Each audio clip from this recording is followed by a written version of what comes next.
Hello दोस्तों, आप लोग कैसे हैं। आपके लिए एक नया वीडियो लेके आया हूँ। इसमें तो आप वीडियो तो देख ही लिए हैं। डिस्प्ले का प्रॉब्लम है, लाइट नहीं आ रही है, बाकी ग्राफिक्स आ रही है। तो इसमें हम ट्रैक चेक करेंगे।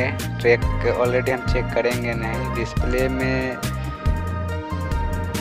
डायरेक्ट हम कीपैड से करंट देंगे। जो कीपैड लाइट होता है उससे मैं डिस्प्ले का लाइट कनेक्ट कर देंगे और लाइट जलने लगेगी। आप वीडियो को पूरा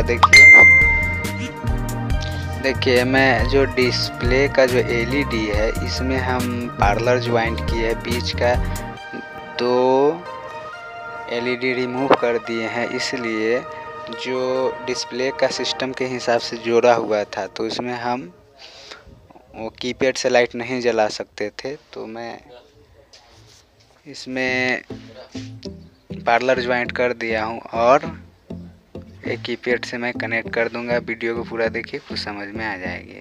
और मेरा चैनल को सब्सक्राइब कीजिए, बेल आइकन को दबाइए ताकि नया वीडियो लाऊं तो आप तक पहुंच पाए।